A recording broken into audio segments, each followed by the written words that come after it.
Seconda prova, doppio chilometro per cavalli di 3 anni e anche la corsa più affollata del pomeriggio. Sono in 15, 1 Ettore, 2 Spanola, 3 Elmo Jet, 4 MS Grad, 5 Excalibur, 6 Hector ZL, seconda linea 7 Edgar, 8 Eiolo, 9 Easter dei Giovi, 10 Election S, 11 Explosive La Torre, 12 Evangelini, in terza fila 13 Esedra Cup, 14 Scudo dei Greppi, 15 Estiomene.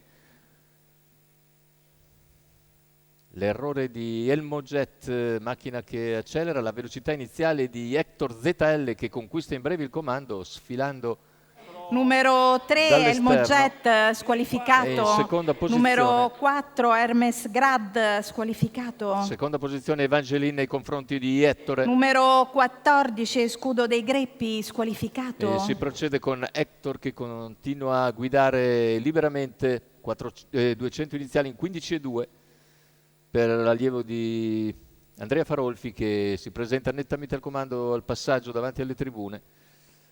All'esterno si fa luce anche Explosive La Torre che avanza gradualmente. Numero 5 Excalibur squalificato. Indietro Ettore, poi la squalifica anche per Excalibur, cerca di progredire anche Estiomene. Intanto i cavalli hanno completato in 46,7 i primi 600 di gara con Hector ZL che continua a guidare. All'esterno è rimasta Explosive La Torre che accompagna Evangeline. Tanto gli 800 in 1 e 2. Lungo la corda, terza posizione per Ettore che ha spostato a sua volta all'esterno lasciando Edgar alla corda.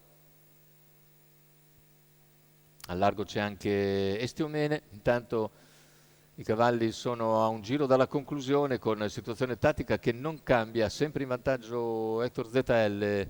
All'esterno cerca di farsi minacciosa Explosive La Torre,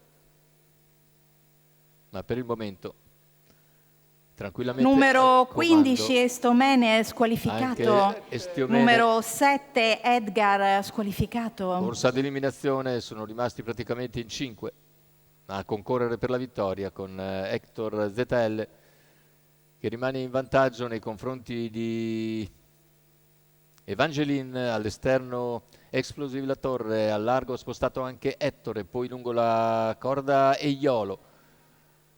Completamento della curva conclusiva, ingresso in retta d'arrivo con Hector ZL che si mantiene saldamente in vantaggio, 3 lunghezze sui rivali.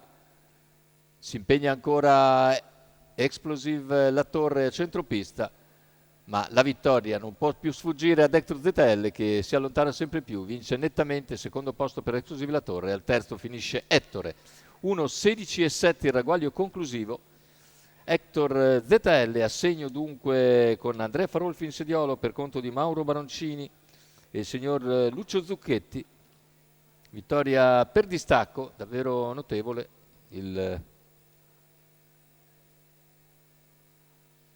Lo stacco con cui si è imposto subito al comando Hector ZL per poi controllare la situazione per tutto il percorso e vincere autorevolmente su una comunque positiva Explosive La Torre che conferma l'ottimo momento e precede Ettore.